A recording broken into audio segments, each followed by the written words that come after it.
Hi, my name is Jay Sugarman, and I want to welcome you to Innovation Showcase. The main purpose of this ongoing series is to inform viewers about exciting innovations and creative individuals across the fields of business, science, technology, education, and the arts. Today, via Zoom, we're fortunate to have as our guest Zachary Smith. Zachary serves as the executive director of the Paul McBeth Foundation, an organization using the sport of disc golf as a powerful tool for community building and global impact.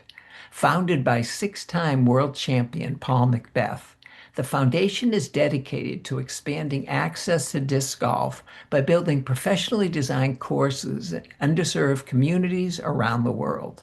These projects don't just introduce the sport, they create safe public spaces, encourage healthy activity, and foster connections across cultures and generations.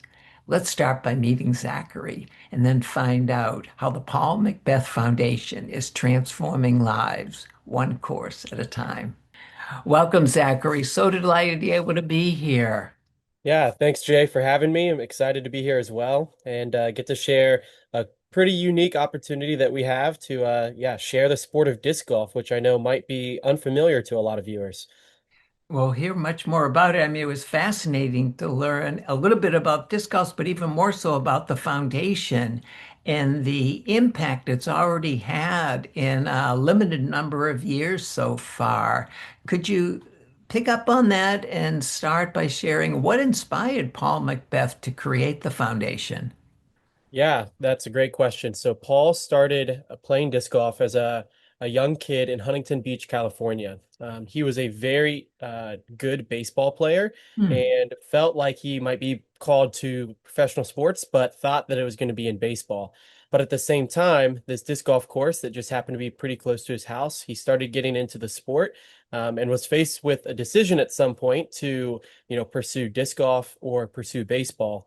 And it sounds like to this point, he's pretty much made the right decision as a six-time world champion, and has been very successful within the sport, has elevated the entire sport as a whole, but also has done very well for himself as well.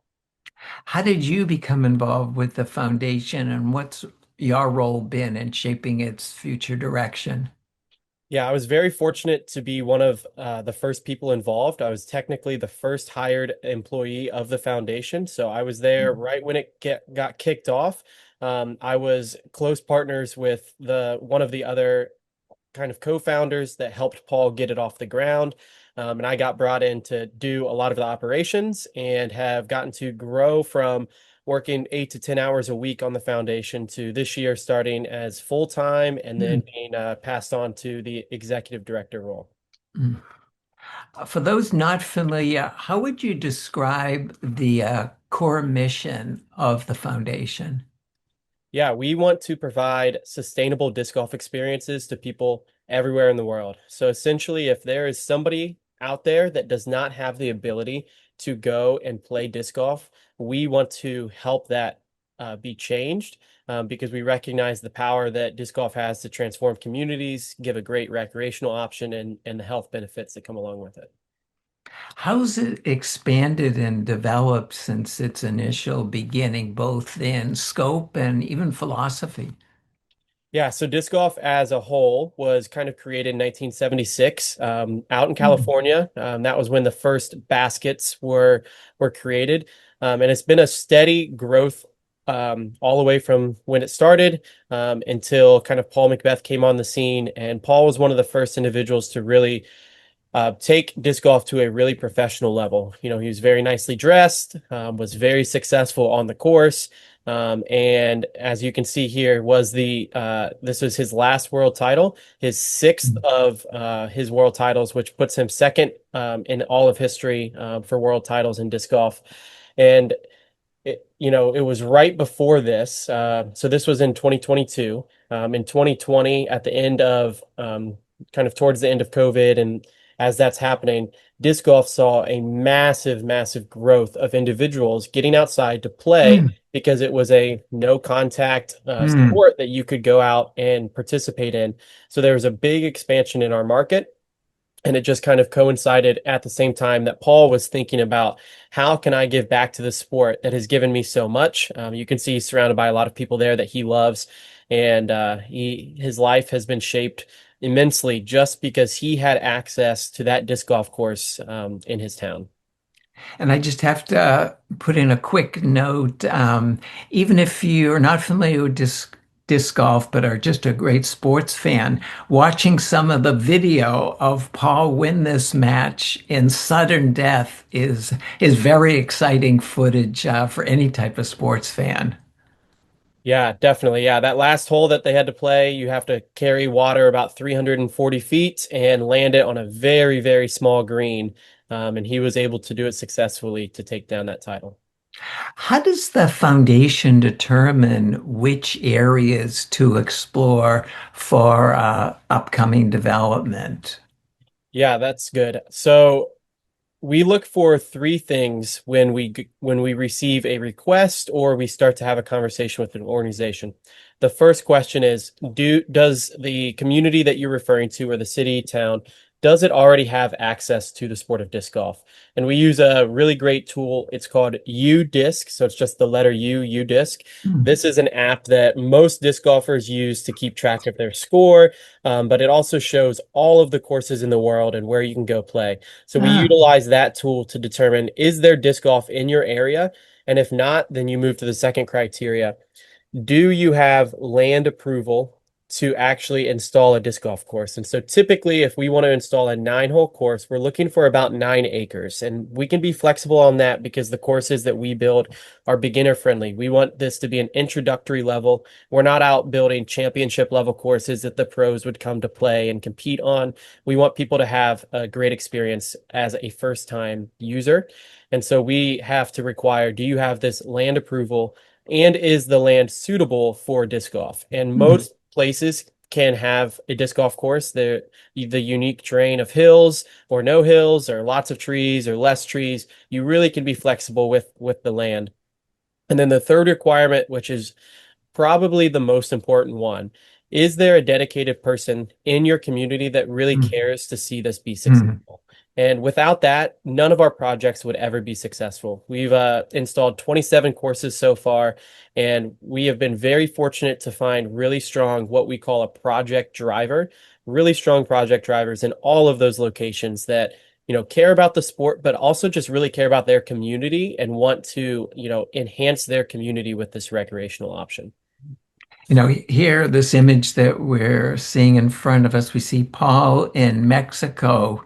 How was this site chosen, which I believe to be the first course?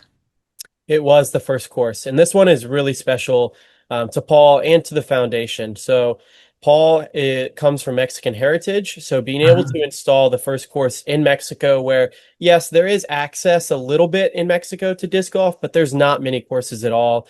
And this really kind of started a boom of disc golf in Mexico. And so we were able to get connected with an organization there. They run youth camps and youth development to help kids come off the street and do education. And then they added this recreational option as a great experience to have, something for kids to do, ultimately, to kind of stay out of trouble as well. Nice, nice. And moving on, we're going to give a sampling of where the foundation has expanded. Here we see Paul in Guatemala. How did this location come about? Yeah, we connected with an expat in Antigua, Guatemala, who ran a lot of travel agency or travel adventure Mm. agency, and he was familiar with Ultimate Frisbee, and thought, hey, I saw the Paul McBeth Foundation was just announced. Let me reach out and see what we can do. And we found a local golf course that was abandoned that was willing Ah, to take disc golf, and it's existed now for 5 years. And this past November they hosted the Latin America Championships for disc golf, which was the first ever event of that caliber. And so they saw, I believe it's over 10 nations come together from Latin wow. America to compete at a Paul McBeth Foundation course, which was just really cool to see it go from, impacting their community a lot. I think one of this boy here that Paul's working with, his dad actually works on the property, and they have really taken to disc golf. So it's had a personal impact on a lot of people's lives. But then to see the broader community come together at an event like that was really special. That is fabulous. That is fabulous.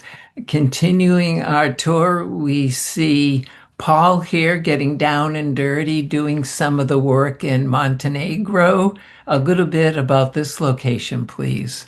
Yeah, so Montenegro was a difficult project, and it's one that I wanted to bring up to show, not only does Paul support the foundation, he is still a touring professional. And Mm. this was the year he won his, or it's the year before, no, it's the year he won his professional title, about 2 months ahead of that. And he was at a project investing his time and labor to see it through. And it's just really special to see. Unfortunately, the picture we got has an empty wheelbarrow, but I can promise you he had plenty of full ones moving back and forth. And you can see the people in the background, they're working on a tee pad. So we're taking gravel to go put it on the tee pad, and then we cover those with turf for this course. Nice, nice. And I know there's many courses given the scope of the foundation in Africa, and here we see some children enjoying the sport in Uganda. Yes, so this picture was taken in a small village on the banks of Lake Victoria, in Mm. Uganda. We got to install this at an orphanage and a school in a very small village, and it's really special to see kids that have never experienced a sport take to something so fast. The flight of the disc, a lot of people really like to say, is just so special. Once you throw it that first time, you really just get to experience something, and it transcends all communities. Again, I'm fortunate to say we haven't found a community yet that isn't interested once we've installed it. Mm. And so this is just one of those stories. And what's really neat, is you can see that disc there. It's got the crested crane, from Uganda. That's part of their flag. And we get to design a project Ah, stamp for all of the communities to make oh, it unique. nice. I've got one here as well. This one's from our project in Krakow, Poland. And they have their famous kind of Huawei dragon, that's at the castle, depicted on the disc. And it's just really special to be a part of these, because it is, yes, we have a mission to install courses, but at the end of the day, it just comes down to community impact and getting people excited to do something together. And we just continue to see that across all our projects. Can you just walk us through rather briefly the steps involved between making that first contact to having the grand opening of a course? Yeah, so we have a projects committee that reviews all of the applications that come in.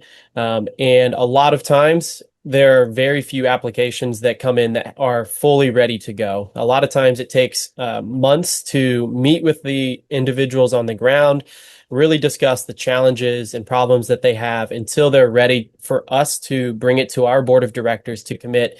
Yes, we want to go to Uganda to build a course at this location. Some trips, I would say the majority of ones we will do moving forward will require an advanced team to go and visit the site Mm. and potentially even design the course ahead of time, to give us a little bit more information and ensure everything is lined up the way we believe it to be. And then we would plan for an installation team to go and actually put the baskets in the ground and the tee pads, teach the community about the sport, and bring them all of the discs and equipment they need, to be able to do that grand opening. Terrific, terrific. And even though we're going to see other areas of the world locally, courses are also being constructed. One rather recently, New York City, I think near Brooklyn and Queens. Could you share a little bit about this development? Yeah, so in terms of the projects, when we evaluate, we really have three target areas. It's developing countries, indigenous communities, and then like New York City, major cities. Mm. A lot of times when you pull up UDisc and you zoom into a major city, there's not a disc golf course, rightly so, because there's not a lot of parks. And so New York City, being as big as it is in population, they actually have a good amount of park space, but yet they never have had a disc golf course fully Mm. installed and permanent to the public to be able to play. And so Wow. we got an opportunity to go there in 2024 and install that. And it has been some growing pains where we received community feedback fairly quick about it. Something changed in their park that they maybe didn't like. And so we've been able to continue the relationship with the park to redesign it and to get it to a place that is that the community is happy with, the disc golfers enjoy playing, and it's been really successful. And that's a big part of our mission is seeing a project through.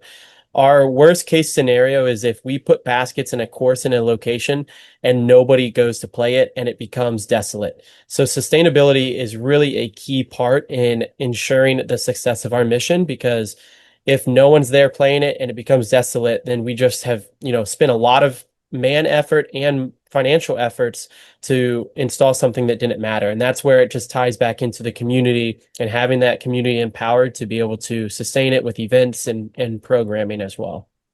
Terrific, terrific. Moving back overseas, back to Africa, a rather recent opening, terrific crowd here in Rwanda. Share, please, about this development. Yeah, this was a really special one because it came right after we hosted an Africa Disc Golf Summit where we brought together leaders all across Africa that are involved in disc golf to be educated on course design, how to run better events, how to install your courses, how to teach disc golf properly. And so we have some people from the summit here as a part of us. And then we installed this actually in downtown Kigali, Rwanda. There's an eco park there with 300 acres, a beautiful park. And I mean, you can see the airport from the park. It is that close to the downtown city Wow. center. And so this was on the final day of the course opening. A lot of these kids were kind of curious. There's actually kind of a fence to the park off to the left of this photo that, excuse me. And they were watching us all week, very curious about what is happening here. And then as soon as we said, hey, come join us, it was just immediate. People from all over the community just walked over, started throwing discs. And then, of course, right after this photo, we were able to go out and play. And they got to see disc golf played for the first time. And now it's in their hometown. That's fabulous. That's fabulous. Building on that, we're fortunate to have a couple of images highlighting individuals. If you could share just a few words about the impact that disc golf has had, and this woman here, Prudence in Kenya. Yeah, so Prudence, was came into the sport not knowing anything about it, just like most people. But what she found is that she enjoyed it enough to start playing and practicing on her own, and she had never competed in any sports events in her life. And Wow. she is now passionate about the sport, wants to continue improving her game, and is now surrounded by a community of other people that all have the same feeling. And so it's been awesome to know her and to hear her story because we talk a lot about the communities, but within those communities, there are individuals that are directly being impacted. Wonderful to hear that close up. And here's another individual looks very concentrated and intense, Wilburn in Tanzania. Yeah, so Wilborn is likely the best player in all of Africa. He Wow. he was blessed to experience disc golf in 2016. So he's one of the earlier courses, and it was with another organization that I've worked with in the past. They have had a great progress from 2016 of just baskets that were built in Zambia, and now they have professional style baskets. And he just took to the sport like no one else ever has. Every single day, I just got to spend time with him at the summit, and he says he plays 3 to 4 rounds on his 18-hole course every single day. Two of Oh, them, wow. two of them are typically by himself. One of them, he's leading kids. He does children's programming every afternoon after school. He leads 30 kids through the course, and then he plays with his friends in the evening. So he plays a lot of disc golf. And what's really special about Wilborn is that he grew up in a town called Macha in Zambia, very rural, very small. And disc golf has given him the opportunity to now travel to Uganda, to Tanzania, to install disc golf courses. And Mm. for somebody coming from a town like Macha, those are not things that he, would have ever thought about as he's growing up to be able to have these experiences. So, Wilborn and I have been friends for quite a long time, and I have a very special place in my heart for Wilborn and his community in Matcha. Oh, thanks for sharing that story. Fascinating. Here we have images of the summit that you mentioned. What was involved in the rather recent, I think just last month, African summit? Yes, so we had 13 different countries represented, eight of those being African countries. And this learning experience was from a world champion, Avery Jenkins. He won back in 2009, and now he is a professional course designer. So he has Ah, designed courses as a full-time job. He gets hired to go and design them because he's one of the, if not the most well-known course designer in the world. He has been a great partner with the Paul McBeth Foundation and has done multiple projects with us, and he was willing to spend some time teaching the community here what does it take to go from zero to installing a disc golf course in your community, because we can only install so many as an organization. And now when they are empowered to go to a property and say, I think we can put a disc golf course here, they now have the skills to do it. And then this was one of the group photos. Just so fun to see all of the excitement from people. And it was just a tremendous weekend. And I'll just kind of reiterate, they really learned four quality things. It was designing courses, how to teach the sport of disc golf to new players, how to run good events, and then how to use metrics from that app that I mentioned, UDisc, how to use those metrics to really enhance your community with disc golf and work through a lot of the challenges that they face when it comes to phone usage and cellular data not being available, but to still figure out a way to show the impact of what a disc golf course has in a community. now, I have to say, with all the photos we've been fortunate to see, the excitement, enthusiasm just comes through in the images of the impact that the disc golf course design has had about the range of areas. And speaking about the areas, you referred to other areas besides large cities in the United States. And here we see a gentleman out in South Dakota in indigenous community. Yeah, so this course was installed on Pine Ridge Reservation, and we were able to do two indigenous community projects at the same time. This was the one in South Dakota, and this is Michael Laysbad. He has become the disc golf guru or the disc golf guy in South Dakota. And then we were able to install one at a uh, high school in Paulsbo, Washington, which is Chief Kitsap Academy, and it's for Indigenous community individuals there on the property. And so, like I said, this was kind of the third area of interest for us to be able to install courses. I don't think I need to speak too much about the challenges of Indigenous communities within the U.S. and Canada, but adding a recreational option has just been amazing to see the impact it has on individuals' lives. You know, of all the completed courses so far, which one has either surprised or maybe moved you the most? I think I'll go back to Africa and into Uganda. So the picture we showed was one of the courses we installed at the small community. The second course we installed was at a university. And so our initial project driver, he was really excited about having the sport and knew that he wasn't going to be the person to lead disc golf after him. But he set us up with quite literally our best project driver, without a doubt. His name's Israel Muwanguzi, and he is now a staff member of the Paul McBeth Foundation. It's our Ah, first out of the U.S. Hire, and he is working in disc golf in his community in Uganda, spreading new courses across their country, and as the wider Africa disc golf expands. He has primarily worked in East Africa and Tanzania, Kenya, and Rwanda. But he is kind of our now lead African course designer and coordinator. terrific. How can individuals and maybe even local disc golf club communities support the foundation's mission in meaningful ways? Yeah, so the easiest and quickest way is to go online to the paulmcbethfoundation.org, and we have multiple giving options there. But I would say Throw for More is a much more fun way to get involved. So this is a global day of play across the world, and it's a Hmm. fundraiser similar to like a walkathon or a runathon, where you receive pledges for the number of holes that you play, and then that money gets raised for the foundation. And so we did this for the first time last year.